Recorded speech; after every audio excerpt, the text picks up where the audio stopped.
नमस्कार। मैं सुमित कुमार साहू और आप जुड़े हुए हैं मेरे YouTube चैनल एम सुमित के साथ। आज का जो हमारा चर्चा का विषय है वो है छत्तीसगढ़ व्यावसायिक परीक्षा मंडल मतलब सीजी व्यापम। सीजी व्यापम में जितने भी एग्जाम्स होते हैं, है ना भाई, ध्यान से सुनिएगा और वीडियो को अंत तक देखिएगा, है ना भाई, कि हम सीजी व्यापम के अंतर्गत कोई भी वैकेंसी आती है फॉर्म डाल देते हैं, पेपर दिला लेते हैं, लेकिन हमारी जो परीक्षा की जो तैयारी होती है या तैयारी करने का जो प्रोसेस होता है वो कैसा होता है ये मायने रखता है। फॉर्म डाल देने से और पेपर दिलाने से कुछ होने वाला नहीं है, ठीक है। तो ये इम्पोर्टेंट चीज को जानने के लिए मैं आपको कुछ बातें इम्पोर्टेंट चीजें मैं बताऊंगा आज, क्योंकि हाल ही में परीक्षा थी जो डिसाइड है 10/4/2022 इसका पटवारी भर्ती, है ना भाई, पटवारी भर्ती का एग्जाम आया हुआ है और शायद इसके लिए आप लोग फॉर्म अप्लाई भी कर रहे होंगे और शायद इसमें जिले वाइज भर्ती है कुछ, है ना, क्योंकि पटवारी का जो भर्ती होता है प्राय जिले वाइज ही होता है। हालांकि पूरे छत्तीसगढ़ में लगभग निकले कुछ जिले जैसे कि रायपुर वगैरह में इसकी वैकेंसी नहीं है, तो इन पर भी थोड़ा सा चर्चा चल रहा है।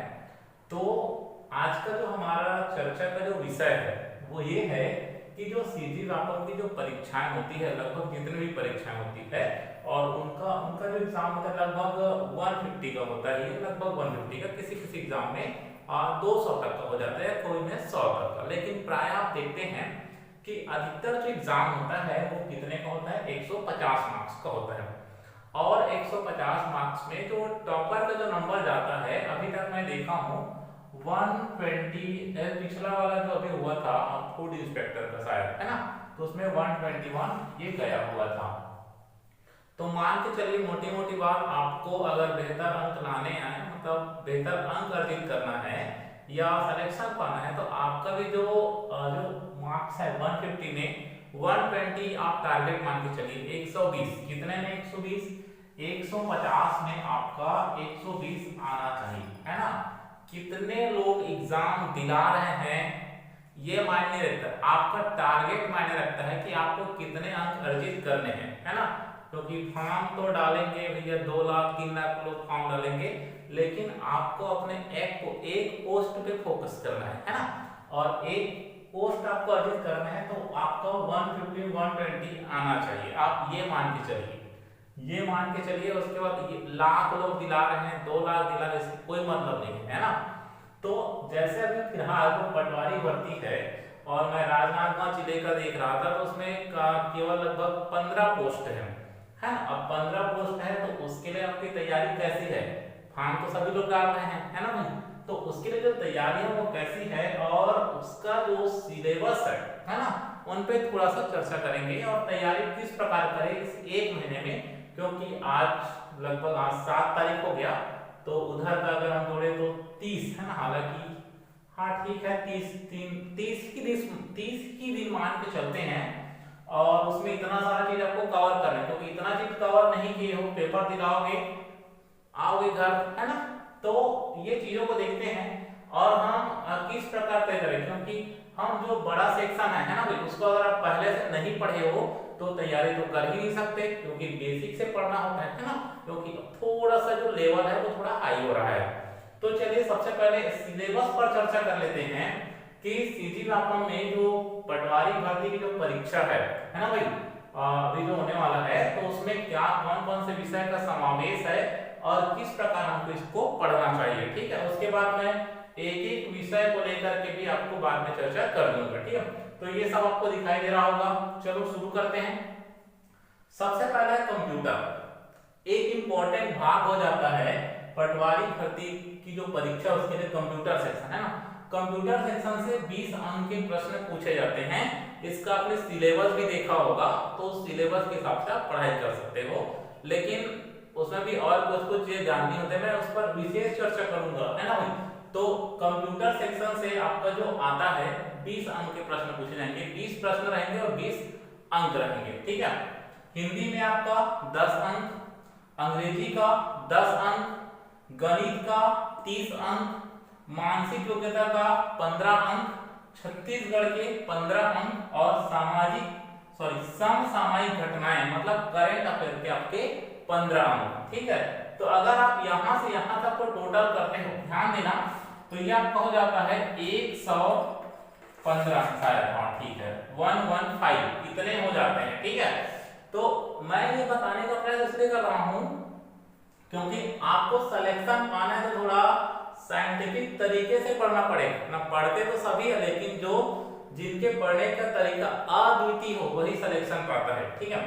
तो यहाँ पर कंप्यूटर से 20, हिंदी से 10, अंग्रेजी से 10, गणित से 30, मानसिक योग्यता से 15 अंक, छत्तीसगढ़ के 15 अंक, समसामयिक घटनाओं के 15 अंक, और इस प्रकार ये हो जाता है 115, ठीक है।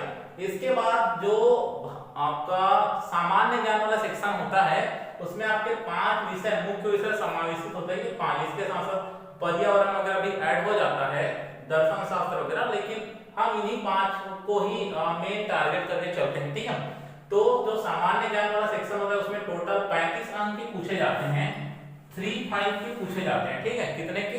35 अंक के, जिसमें अगर हम इसको बांटे पांचों विषय में, तो भारतीय इतिहास, भारत के इतिहास से आप 7 अंक मान के चलिए, हालांकि क्वेश्चन का जो वेटेज होता है उसको कम ज्यादा कर देते हैं, ठीक है। भारत का संविधान ये आप 7 अंक मान के चलिए, भारतीय अर्थव्यवस्था से आप 7 अंक मान के चलिए, भारत का भूगोल यहां से आप 7 अंक मान करके चलिए, और विज्ञान को भी आप 7 अंक मान करके चलिए, ठीक है।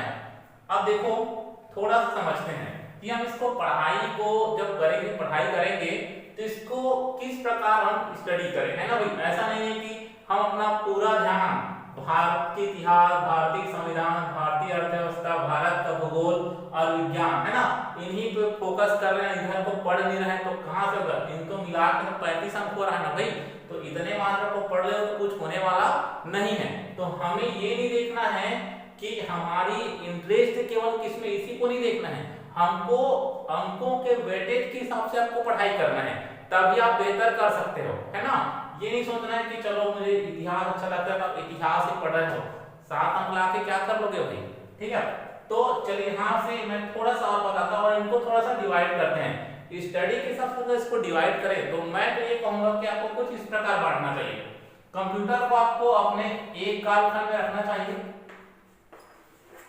ठीक है, क्योंकि 20 अंक है और कम से कम आपको 10 तारीख तक पेपर है, तो 1 घंटा तो कम से कम आपको कंप्यूटर को देना ही चाहिए पर डे। अगर आप 1 घंटा भी कंप्यूटर को स्टडी करते हो तो इतना पर्याप्त है मेरे हिसाब से, ठीक है। कोई भी एक बुक ले लो और कोई भी यूट्यूब का एक आध चैनल को आप चैनल से आप जुड़ जाइए, तो एक बुक स्टडी करोगे, एक चैनल से जुड़े रहोगे और प्लस ओल्ड क्वेश्चन पेपर को स्टडी करोगे तो फिर उससे पर्याप्त हो जाता है भाई। अब 20 आए तो 20 में 20 तो कोई नहीं बना सकता।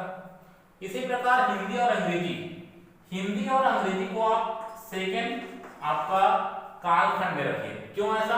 क्योंकि हिंदी और अंग्रेजी का जो सिलेबस उतना विस्तृत नहीं है ना।